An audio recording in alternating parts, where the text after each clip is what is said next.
Welcome to the podcast. As always, I'm your host, Chris Hill, and today we're talking with Gavin Baker, the president and founder of Baker Marketing Labs. This was a great conversation that I had with him, and I really enjoyed talking to him about how he got his start in the field of marketing, the Wild West days of social media marketing back when it was just starting to become available for businesses and people were trying to figure it out, and of course, how he built his company, Baker Marketing Labs. Honestly, he had some great insights on how to build your brand and build your business. And if you're just starting out as an entrepreneur, or even if you've been at it a while, I think you'll get a lot out of this conversation that we had. So without further ado, let's get into it. Well, welcome to We Built This Brand. I'm your host, Chris Hill, and with me today is Gavin Baker. Gavin, welcome to the show. Man, thanks for having me. Excited to be here. Happy to have you and happy to be talking to you today about the things that you've done at Baker Labs and your history, your background, and your career growth. So excited to talk about all that today. All right. Well, to start off with, would really just love to hear from you, like your background, where you came from. I know originally you're from St. Louis, Missouri.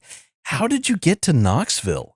Yeah. It's a question. I am from St. Louis. I grew up north of St. Louis in a suburb there called Florissant. And it's really just a testament to relationships. So I went to school in Pennsylvania for undergrad and, played lacrosse in college, graduated, spring sport, kind of graduated, wasn't sure what I was going to do, kind of lost in the conference championship. And I had a friend from high school who actually before high school, middle school, who said, "Hey, I'm moving to Knoxville. I'm taking a job there. And do you want to help me flip a house? And oh, by the way, I'm bringing a boat and the house is 3 minutes from the lake." And I said, "Sure." And his name's Andy. Andy and I have done lots of projects together before, so it's not as weird as an example as it might sound. But I really wasn't sure what I was going to do. I had some career ideas, but I wasn't sure. And I grew up in St. Louis, but my dad's a college seminary professor. They had moved to a different town after I graduated high school. My brother and I did. So yeah, we grew up in St. Louis, but we weren't from there. And then they moved, and so there really wasn't any reason to go back. So then that makes a good question about where do you go? So that's how I ended up in Knoxville. Was that Awesome. And it looks like you got your start working at Emerald Youth Foundation, and then moved into, it looks like, is it a startup, Abunga? Tell me about Abunga. Yeah, it's a startup. And so I moved to town, and I wasn't sure what was going to happen. So I started coaching lacrosse at Farragut High School, and had a great job doing that. Loved the team, loved the relationships I got to make from that. But ultimately was really just trying to figure out what I was going to do career-wise. Economy was doing fine. I mean, all these things were great. And ended up landing an internship with Emerald Youth, which was a great experience. And then after that, ended up working at a startup called Abunga.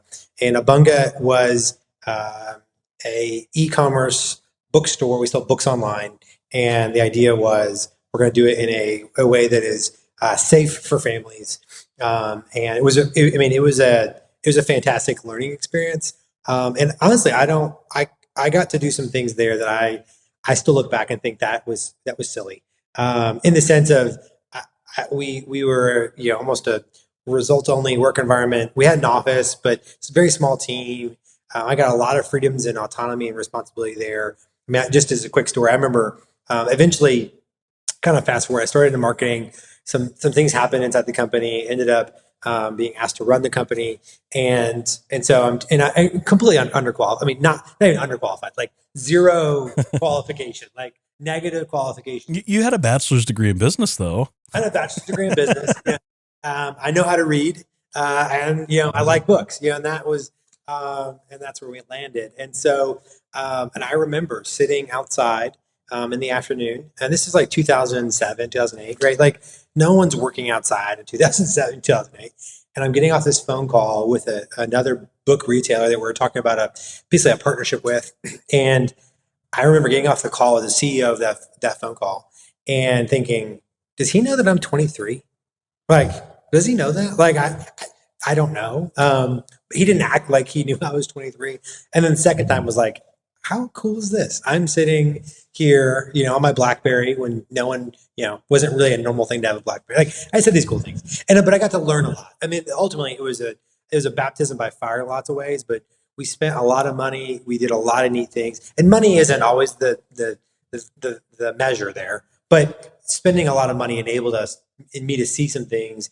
And ultimately, I learned a lot about technology. I always liked technology, but I learned a lot about technology there. I learned a lot about margins and about partnerships and about even internal relationships and just all of that. It was very much a trial by fire, and really set me up. It didn't set me up well for my next couple jobs because it ruined me as an employee. And so I was so used to the freedoms I had that they were not. I didn't know they weren't normal until I went other places and were like, "Well, that was not normal. Those weren't normal at all." But it was really interesting too from a I know we'll get to the brand questions, but from a brand, because we got to try some really cool things. We got to think through, well, how does this influence people? I mean, this is we're shipping books. It's like, well, our colors were this bright orange color. It's like, what does it cost to get bright orange boxes? Which is very normal now, right? Chewy's got bright orange boxes. I mean, but it wasn't. I mean, Amazon had just put their little like smile on the boxes. Like it wasn't a normal thing, and our stuff shipped in brown cardboard boxes. And so it's like, could we do this different? Would that impact the margin? It would be way more expensive, but would it actually have an ROI to it? So we got to experience and try some things. So. That's cool. That's really cool. And having that experience young, I can definitely relate to, like, all of a sudden you've got that taste for, I can run a business, and then you go into your next job and you're not, and it's kind of feels limiting, caged. I don't know how to explain it, but I know the feeling. And I don't know that it was I think all things happen for a reason. Like it was the steps that needed to happen. It really is even in the agency we have now. It's like, well, we hired in my career, part of what I'm able to do is say, like, I've hired 6, 7 different marketing agencies in my career, which is pretty rare for an agency owner to be able to say that. Most haven't done that. I mean, we were paying at that time we were paying a firm $25,000 a month, right? Like that was a lot of that was significantly more than I was making, but I'm like, I know what that looks. I've been on the other side of that table. I know what that looks like. And honestly, we do things today at Baker because of experiences I had then as a client. So it's formational. Yeah, it's amazing what you learn along the way. So you moved on from there. You moved on to Ruby Tuesday, and I was looking out through your LinkedIn, and one thing I realized is, like, you came on to the scene being a social media manager probably when it was the first time that position was even available. Would that be accurate? Yeah. So I was the first dedicated social media manager hired in the restaurant industry, right? When you think of the majors, like Olive Garden, like those fast casual, that was the first one, which, there's a reason for that. And it wasn't my proudness in social media. It was really that they were trying to do something different at Ruby, trying to accomplish some growth, and they needed to, right? They had to be different because of how the industry economics work, and they had to do some things. And so we can touch on that, but it was fascinating because I go from this small startup that's basically losing money. I mean, we were not making money. That's why I left because we closed it. And we go to Ruby Tuesday, and at the time our marketing budget was $82 million a year. So we're spending $1.5 million a week. Like we weren't spending anything close to that at Abunga. But again, went through the agency hiring process, got to interview and vet some of the, and at a company like that, I mean, people want to work with you, right? And so we were getting the best and the brightest out there to say, hey, we want to be part of Ruby Tuesday's transformation and change. And it was interesting too, because learned a lot about, talk about branding, the power of a brand. I was there at a time when they were reinventing who they were, both as a store, as a location, visual identity, and it honestly wasn't resonating very well. And that was part of the challenge of why social media was could help social media help solve this, because it was there was a disconnect that had begun, and they were trying to solve it. Yeah, and you were on the front lines of that too, which is really cool. So you got to see that social digital transformation of the brand. Did you learn anything like that you mentioned earlier, like taking things throughout your career? Was there anything key there that you learned that you took with you as you went on? Yeah, of course. Yeah, there are a handful of things. One was just the nature, like for like big company politics. I didn't learn a lot about politics in that sense, but just the understanding of how big companies operate, right? So my experience at that point had been at small companies. Well, one of the biggest challenges for Ruby at that time, and probably lots of companies, but that I still see today, even with our clients, is that technology and marketing were vertically different. And when you start applying to social media, and then now SaaS products, right? Yeah, think about like a HubSpot or an ESP, like an email service provider. Like maybe that's whether it's a MailChimp or it's a lot bigger one where it's actually ESP. The problem is they're still not on premise. And so it's like, well, who owns it? Is it technology? Is it marketing? And we ran into these challenges all the time there because it's like, well, technology, social media is technology. It's like, yes, but it's not technology that you control. It's technology that you use. So does that mean it sits in IT seat, or does that mean it sits in the marketing seat? And again, it sounds really silly, but at a big company where there are divisions that handle those or departments, it becomes not even a turf war. It just becomes a real question because somebody's got to be responsible for it. So actually, as a result, my seat went back and forth. My team went back and forth that I was on. Was some part of the digital team, and then it was part of the technology team, and it was part of the marketing team. So I had 11 desks, 10 desks in 11 months as they tried to figure that out, right? But that's a real, so part of what I learned is like, that's a real thing. At small businesses, it's not, but in big enough ones, where these resources sit is actually an important, and if you want to affect change or do something different, you still have to understand those pieces. Otherwise you won't be successful because you got to understand, well, who's actually making the decision? How's this impact other people, and what needs to happen on those pieces? Yeah, it's kind of the Wild West then, so that always made social media fun. Like the reality too of even some of that technology wise is like sometimes really smart people make, I don't want to say bad decisions, but they make decisions that they don't always understand the impacts of. So example there, literally, you think about a Dilbert cartoon, and you think about like just the stereotypes that sit. So like when I worked there, the server that hosted the website was literally in the basement of the headquarters, which they called the support center, but of the headquarters. And so when we sent an email out through our email tool to 1 million people or whatever, all those people would click a link that went to a coupon. And that coupon was hosted on rubytuesday.com, which lived on the server in the basement of the headquarters, right? So, you look at just basic conversion, click-through rates and whatnot. All of a sudden, the internet at the office goes out because it can't support that many people clicking. It doesn't have the bandwidth, right? So then, effect of that is no one can email at the headquarters. The customer support team, which is handling all the people who's got complaints, right, across the nation, internationally, their technology is internet-based. It goes down. So you think all we need to do is, but we need to email customers, right? We're trying to drive them into stores. And so, but that became a battle. Well, I know it has to be here. And to be honest, our website was not complex, right? It didn't do anything special. In the grand scheme of things, right? It just, you couldn't buy anything on it. You couldn't book anything on it. It just was a really pretty brochure in lots of ways. But still, that was alone was it was, we were able to get it done. I had a fantastic boss. I had 2 different bosses there. And my first boss there was a fantastic team builder, and she was a fantastic get done person. And she was able to effectualize the political capital to get it moved. And that enabled us to do more. But man, it's just silly. You think, and like Rackspace exists. It wasn't like there weren't options. It was just, we're a big private, publicly held company. We need to do it this way. It's like, but is the right choice? So anyway.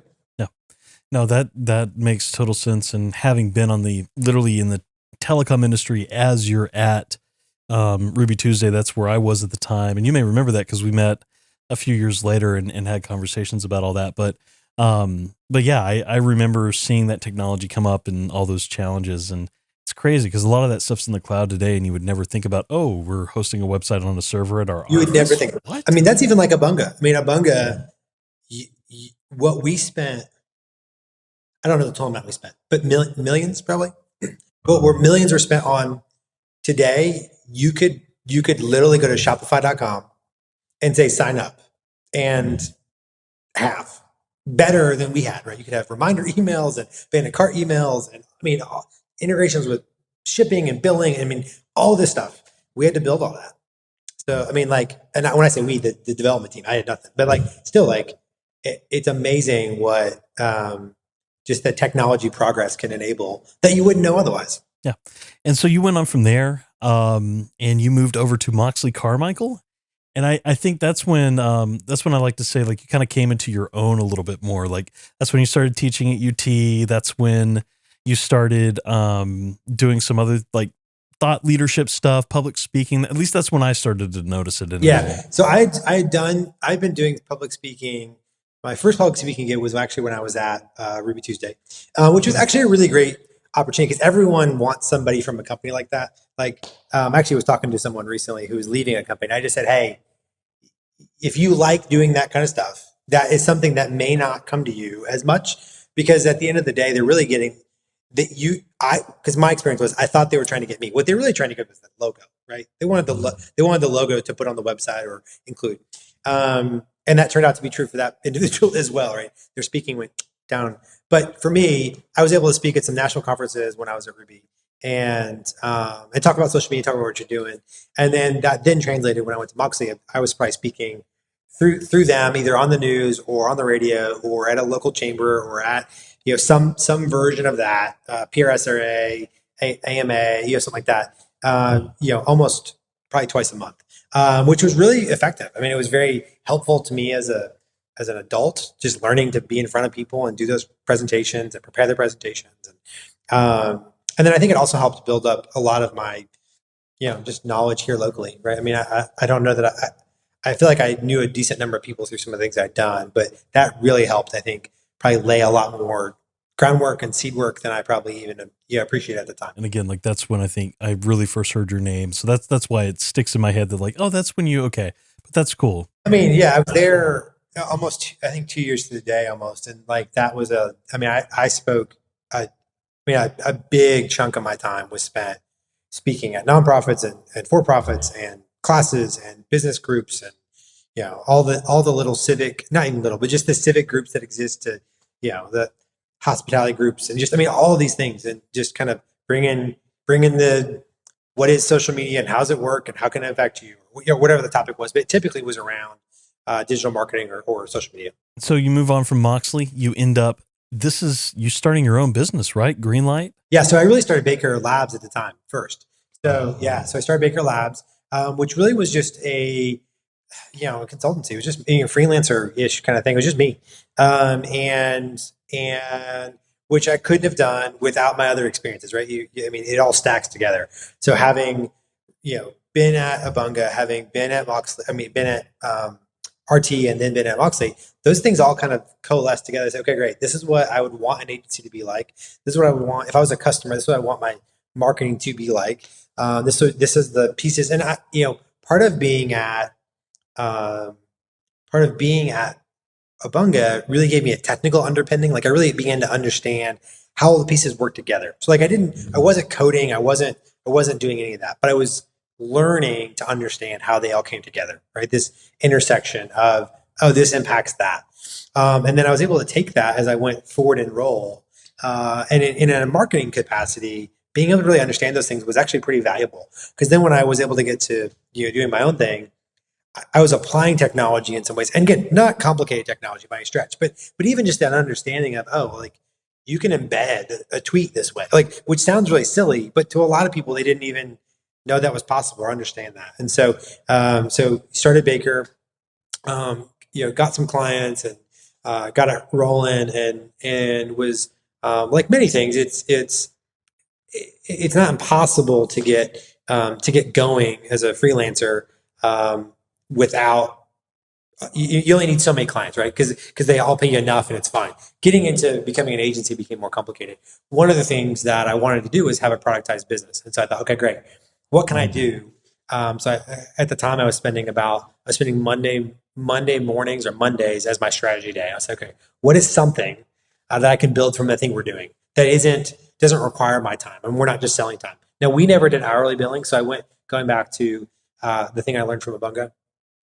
One of those things was we got billed hourly. We got billed by, it was a PR firm. We got billed by the increment, just like an attorney, right? So I get this bill. You think about $25,000 of hours, right? Even at a decent hourly rate, we get this bill. It's like a novel, and it's just single line of what everybody's done and why. And when we were happy, and the bill was the bill.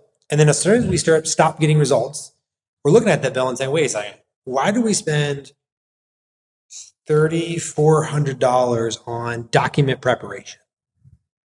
And it's like, when they don't know, like, that's just how it's got billed, but they don't, I mean, at the end of the day, they're also not auditing all of that. And again, it's not about the firm. It's just, that's the nature of So I'm billing nickel and dime.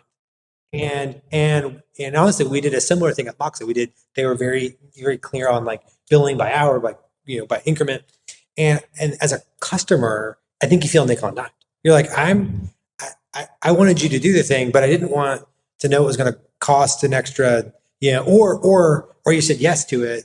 And then, 60 days later, you get the bill and you're like, holy smokes, why did it cost that? But you feel powerless or mad or all these other emotions because you wouldn't have said yes to it if you knew it was going to cost what it cost and all that kind of stuff. So we don't bill hourly for that reason. Even to our detriment at times, we do project-based billing because we don't want a client to fill nickel and dime. So anyway, all that said, so started Greenlight, and it ultimately was not successful. I haven't written this, and so it'd be an interesting one. We can come back to it later, but there's a guy named, I believe his name's Nathan Barry, and he has a business called ConvertKit. And ConvertKit and Greenlight started at the same time. And actually, at the very beginning, Greenlight had more revenue than ConvertKit because he's published. He does a lot of publishing of his revenues. And I remember thinking he got ready to the point to potentially close ConvertKit because it just wasn't. And we started, but ultimately Greenlight didn't take off what it was supposed to do. It was supposed to just be an email marketing company, done for you email marketing, and it just didn't work out. It was too hard to get the traction we needed. We ultimately just kept. The more we tried to get clients over there, the more we got clients who paid way more money on the Baker side. It's like, okay. And so, it doesn't really exist in any shape or form at this point. No, that makes that's really cool because actually ConvertKit's who I use for my email marketing and stuff for HumblePod. So, and that's taken off like a friggin' week. I mean, it is the growth he has is amazing. In some ways, it's a good parallel to like literally. I don't know that the dates were exact, but like they're pretty close, right? And mine was a done for you service, and his was originally a service, just like a MailChimp type of thing. And then they verticalized into basically bloggers and podcasters and personality type people, and it's been incredible. So yeah, that's really cool, man. I mean, it's it stinks that it didn't work out, but it's still like it's a good learning experience, and you learned a lot, and it sounds like it was at least worth the experience. So for sure, 100%. Yeah, and Greenlight was fine as a bit. It just never grew to what we thought it would be. That's all. So yeah, gotcha. Because I think I remember having a conversation with you or somebody about Greenlight at some point. So yeah, we became MailChimp experts, and we went down the email path pretty heavily because I think email is a fantastic tool. It's under leveraged by most businesses. But yeah, we went down the path, but it didn't ultimately pan out the way we needed it to. So. Yeah. So you've got Baker Labs going. It sounds like one of your key differentiators from other agencies is that you do the productized service. Would that be the right way to say it, productized? Or so what I would say for us, we call it just retainer. We just call it retainer-based service or flat fee. What we typically do with our client, probably the biggest differentiator between us and most agencies is that we really take a done for you model to the hill. So we're saying, hey, we're going to do it all. And so if honestly, like in a sales call, I'll say, listen, if you want to have a social media agency, an ads agency, an SEO agency, a web design firm, a design firm, like great, we're not your fit.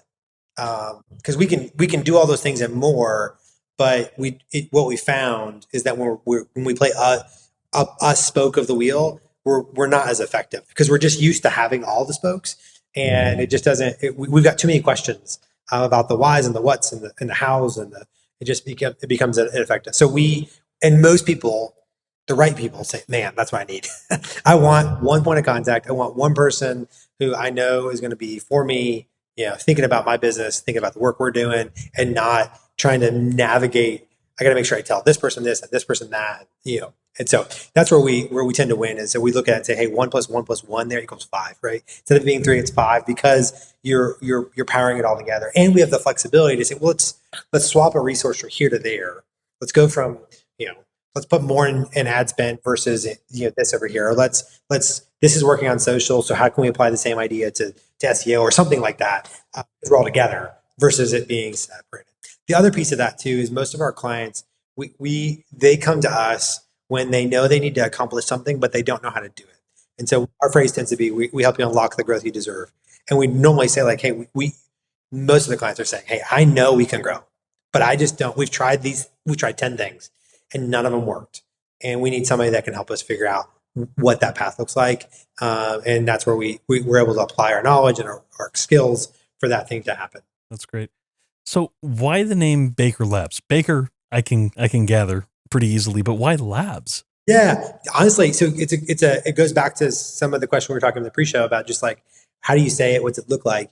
It was the shortest URL that was forward-looking I could get, right? So bakerlabs.co. Now, I would tell anybody listening, .co is horrible to use if you deal with normal people on any kind of basis, because almost everybody, it's probably cost me millions of dollars in a truest sense, because people refer people to me and they're like, hey, I got your email, but I changed it to .com because I thought you had a typo. It's like, yep, not a typo. That's not my email. It's not my name. And so it is a legit problem. Now, if it's only clicking, it's fine. But when you have to say it, .co or .co looks like a mistake, particularly to someone who's not super familiar with kind of URL extensions and the differences of them. So that's why it was Baker Labs. It was the idea of a laboratory, test facility idea of what to do with it. And from a branding perspective, we've actually switched. So we rebranded, I think it was 2 years ago, to Baker Marketing Laboratory, which you can, you won't be able to see it because it's on my bottle and it's sideways, but Marketing Laboratory. And the reason for that is, as we've gotten further along, we've done more and more and more inside of the healthcare vertical. And so one of the things that became confusing in healthcare is that labs are a real thing in healthcare, right? But we don't do what they do.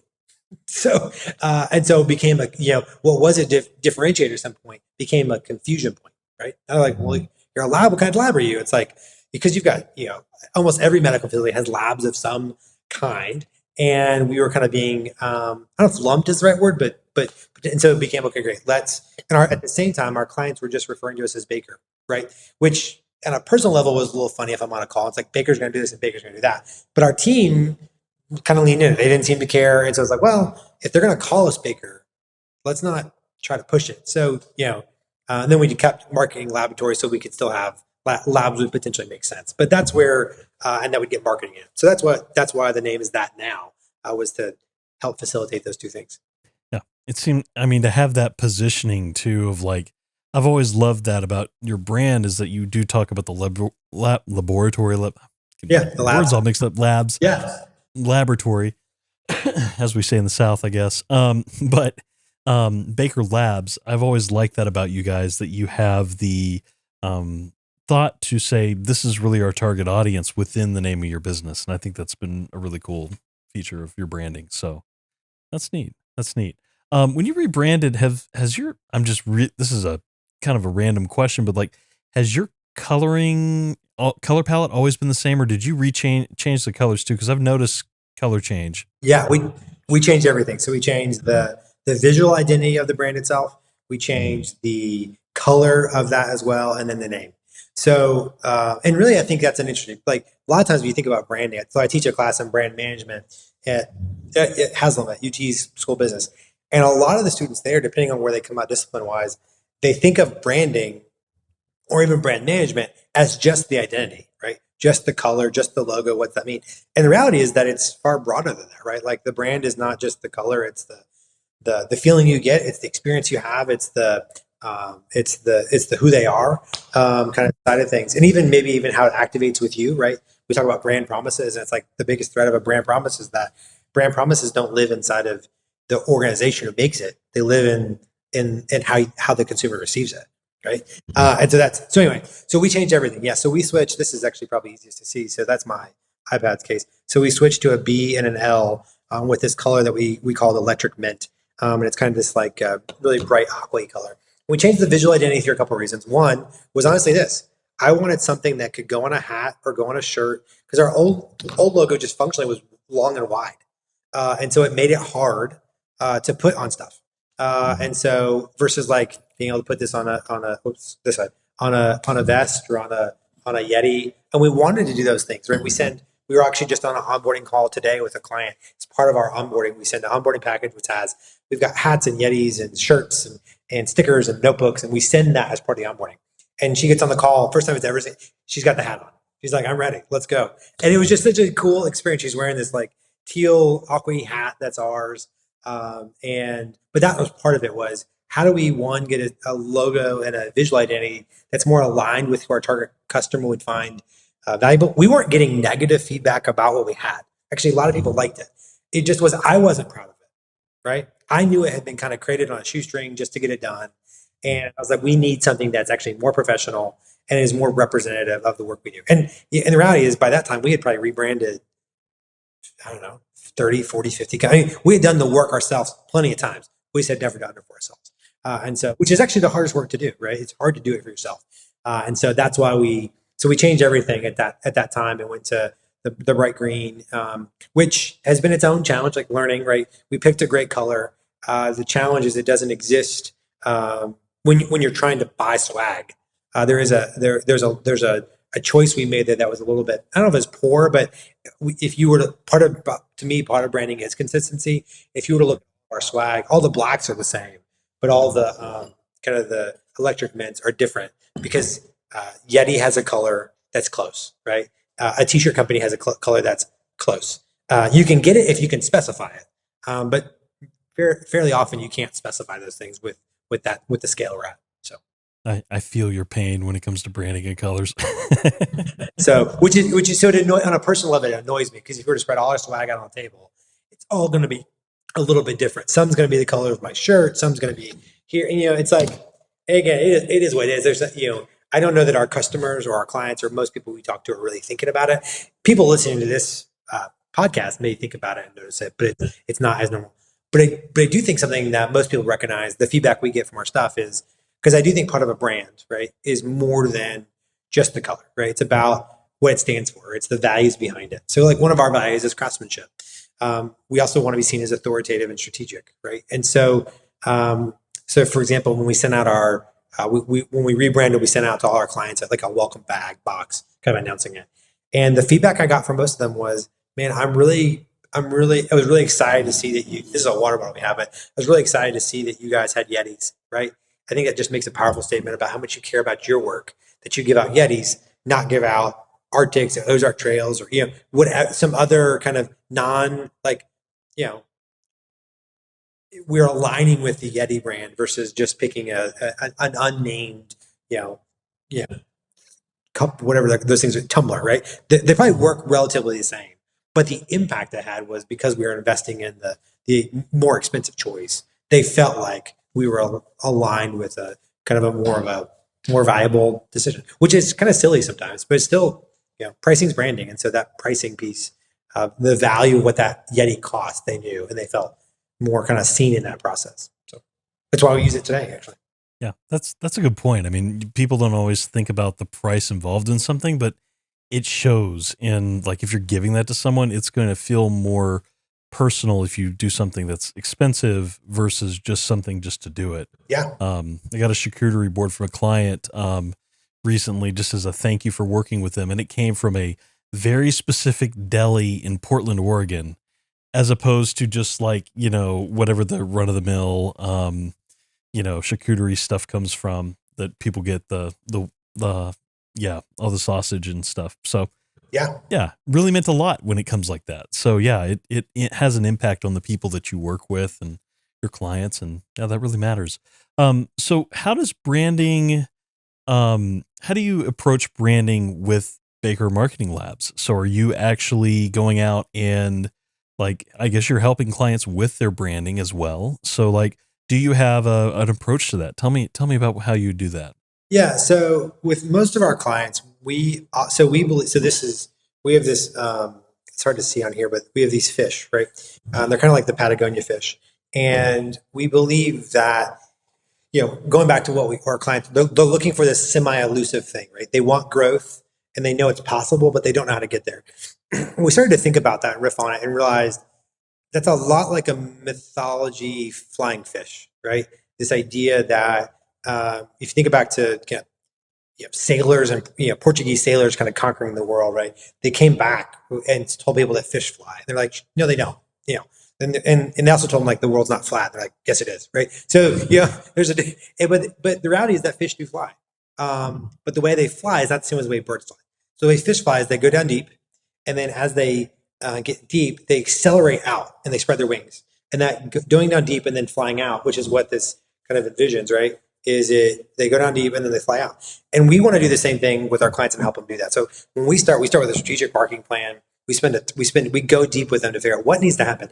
A lot of times out of that, we cover one of the questions we really walk through is like, are you happy with the visual identity? Is it going to fit where you're going, right? And the answer can be yes or no, or I don't know, right? That's fine.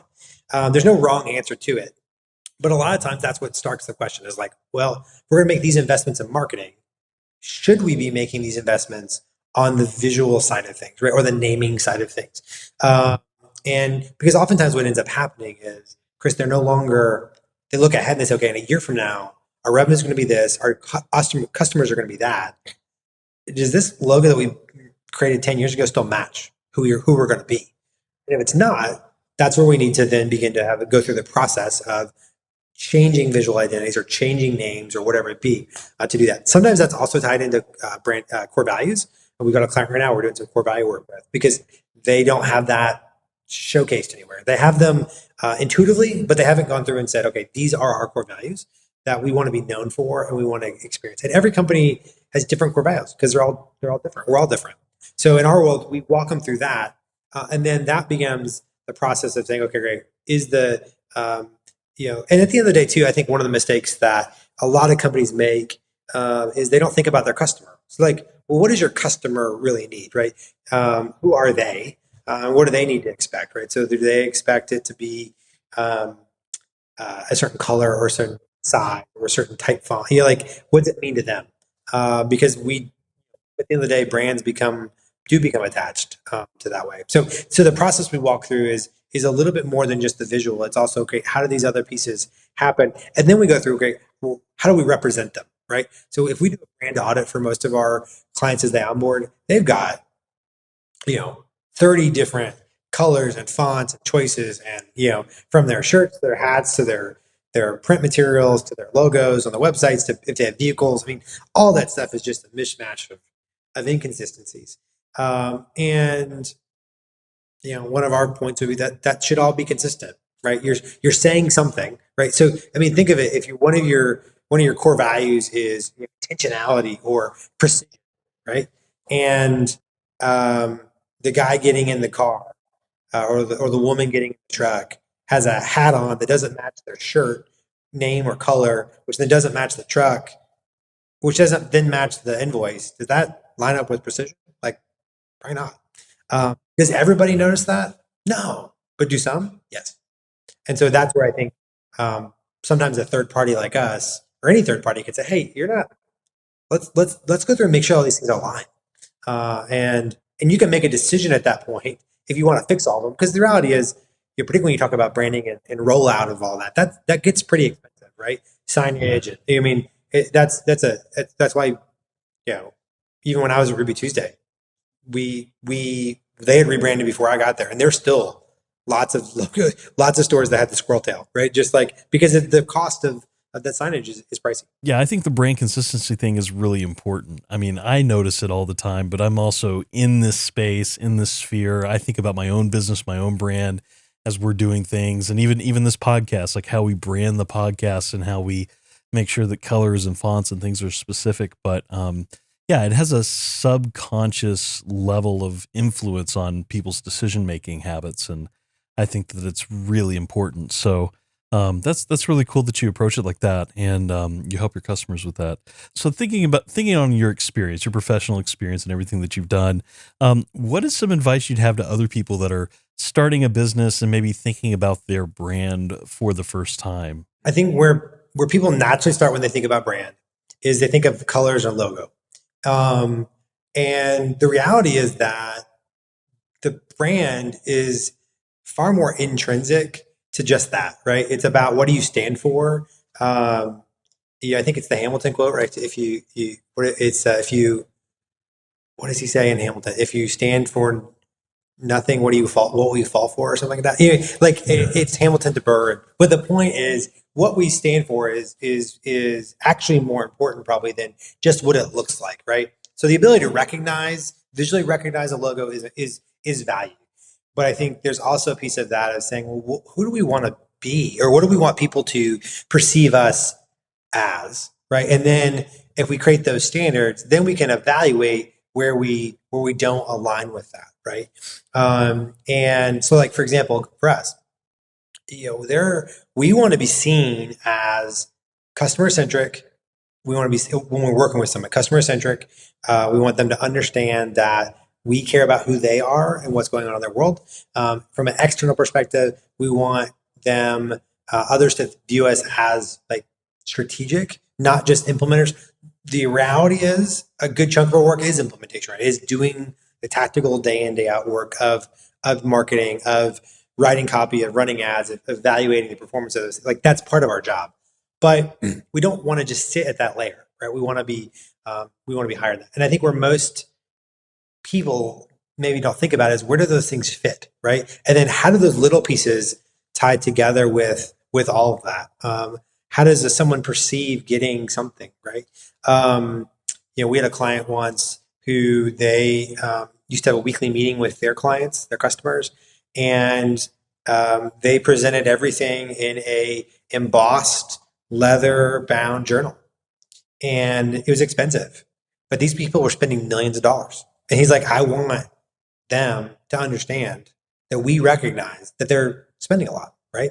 And so, yeah, it's a lot of money to put this journal together, but at the end of the day, we want them to understand we care about this, so we definitely care about the details of their project, right? So we don't want them to feel like we're just careless, right? And that can be even down to the quality of paper you print stuff on, right? Like again, it's and you can go to the nth degree, but I do think people should be thinking about. So if you're starting a new company, a couple things that I think make most people waste too much time on. Unless you're doing e-commerce, your website doesn't really matter. You do need a website, right? So don't take that to say you don't need a website. You need something, right? You need an online presence, but you probably can waste a lot of time trying to get your website right, when in reality, that's not what's going to propel you forward in most cases, right? You need to have a presence so that people can find you. But if they're not looking for you, that means you got to do some other method to get them there. And that's actually better to spend your time on than spending a lot of money on a website or a lot of time building a website when you could be out actually producing value that way. And the other thing about branding or creating is it should be intentional, but it doesn't always have to be final, right? So the last thing you do, unless you're printing it on 10,000 pieces of paper or something. I mean, at the end of the day, you can change, and so that may be a freedom from a decision point of like, hey, it doesn't have to be final. You just need to get it, because done's better than perfect sometimes. And I say that craftsmanship is one of our core values. We care a lot about the details, but sometimes you can get hung up and you don't move something forward. And so particularly if you're starting a new company, that can be the hardest thing. We actually just went through this. We're starting a podcast, right? And the name of it was the biggest thing, right? What's the name? What's the right name? It was all these considerations, and it's like we have to pick something. Otherwise, we're never going to go without picking something. And it should have attention to it, but the level of it, there's always the impact, or there's the exposure. I have a business coach that talks about that, and the impact of it being wrong, or the exposure of it being wrong, is so low compared to the impact of it starting, right? So you might start it, then and figure out the name later, right? So, or some version of that, right? So that's our own experience, but whatever that is, if they're starting something, like going is probably better than waiting. right? Yeah, getting it shipped, getting it out there. Sometimes you just have to say, all right, we're done, we're moving on. I mean, even starting We Built This Brand, we were hemming and hawing about the name and what it should be and what maybe we should do something else and position it a little differently. And like at the end of the day, it's like, well, we're never going to get through this if we keep just talking in circles. And eventually we had to move. And actually, just what you talked about too, like then the positioning is the other side of that, right? So when you think about a brand, the positioning is where do you fit with other brands inside of that, right? Or inside your consumer psyche, or however you want to think about the positioning. But brands don't exist in vacuums, and so then you have to then say, okay, how do we compare to others, or in terms of quality or value or exclusivity or whatever it be. And I think the reality, what you'll see too, is that a lot of times, particularly small businesses, think, well, brands don't really matter. But we have a client. I mean, they got acquired by private equity, and I mean, he would tell you. He told me, he's like, we would not have been bought for the valuation we got if the brand that you helped us build hadn't. They told us that we paid what we paid because of the professional and consistent brand presence across all of the locations. And before they came to us, there were 9 or 10 disparate logos and sizes and names, and it didn't look cohesive or professional. And that was his answer. I mean, he's like, we wouldn't have sold for what we got without that. And so I think that's the power of it at scale, is because brands provide safety, they reduce friction, right? Even if you don't recognize it, if it looks nicely done and fits who you think it's supposed to be, you feel comfortable, right? If you're on vacation, most people don't pick. This isn't anything against random Mexican restaurants, but most people don't pick random Mexican restaurants in foreign cities, right? Because they can't trust it because it's not a brand. They pick something they recognize because there's safety in that. And so I think as you think about brands and people start, that is what is enabling, is well positioned, well designed, well named. It actually helps fuel your success. And sometimes where it ends up happening is the person starting the business doesn't value those things. But just because they don't value those things doesn't mean their customers don't. And that's the risk. They're oftentimes not their customer. And the same thing can be true with your own brand, right? You're not your customer. And so they may not care as much as you care. They may not care about it as much as I care. And so you have to take both of those into consideration of who are we going after and what do they expect from this? Yeah, there's a lot of really good nuggets in there. Just thinking back through what you said, like, I think for me, the big thing is just like making sure that you ship and you get out there and you get it done. At the end of the day, you're starting a business or starting a new brand, starting a new show, whatever. Like getting out there and just moving forward with it is going to do more than having that brand. But at the end of the day, the brand does matter too. And I love what you were describing earlier about all that stuff. So thank you, Gavin. The tension. Yes. And sometimes you need a third party to help you with that, right? And it doesn't even have to be a paid third party, but it can be someone to just say, hey, is this where, what's the impact versus the exposure? I would highly recommend on the brand side of things, if you are doing logo work, of not asking people around you who are unfamiliar with the process you've gone through what they think. Because that can derail things pretty quickly for most people. It's a common reality. People do it all the time, but you get you show your logo to, you're at Easter or Thanksgiving, whatever gathering, and you show them, they're like, what do you think? And I mean, you have a favorite and everyone else has got an opinion, and it's, you leave confused, not empowered. Yeah. That's a good piece of advice for entrepreneurs. If you're going through branding, don't just show it to your wife right off the bat or your spouse. But if you can show it to people in your target audience, right? Oh yes, that's actually valuable feedback. Yeah, you want to get what do they call it? I always say fingertip close to your audience when you're trying to come up with something new. Is make sure you're actually getting their feedback, the people you want to talk to and sell to. So right. Otherwise, it's just like random acts of feedback. Like, great, that's completely unhelpful because you're not the person I'm trying to reach. Exactly. Awesome. Well, Gavin, last question. What is a brand that you're loving right now? So I think of two. I think of just attire. I think of OnCloud. I think of Rory. Those are just brands I think are doing interesting work that is like resonant, right? Like it is affecting the people that they're trying to impact at that level. I always love vehicles. So I think, I love the iconic branding of Jeep, even what they're doing with some of their like electric vehicles. And then I think like things like Rivian, they just have done a really great detailed job down to like the branding of the key fobs and just the intentionality behind all that, which I just think, and that resonates across the board through their creative, through their messaging. It's authentic, it's realistic. They're doing some neat stuff. So those are a couple. Yeah, that's great. That's awesome. So finally, thank you so much for coming on today, for talking with the audience and talking about everything you're doing at Baker Marketing Labs. It's been great talking to you. Is there anything that you would like to promote or let listeners know about? Yeah, 100%. So I think if there are people who are walking through, consideration of a brand or a rebrand, or even just where do we fit in the market? Should we do something? We have the easiest way is to go to our website. We have a free consultation, and then I'll ask some questions, and then they'll sync us up with some time to say, hey, this is what we're trying to accomplish, and we'll give you some professional feedback on what makes sense, what doesn't make sense. And again, it's our perspective on it. But that is something we're more than happy to do. I'm more than happy to do, because I do think, again, you don't know what you don't know, and someone else in that process who can really help you. So sometimes people, miss the silliest small thing because they're either unfamiliar or they don't know, and that can oftentimes cause them pain that we could save them from.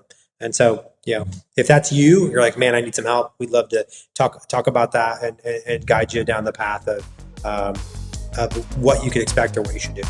All right, great. Well, thank you, Gavin, so much for coming on. Yeah, thanks for having me.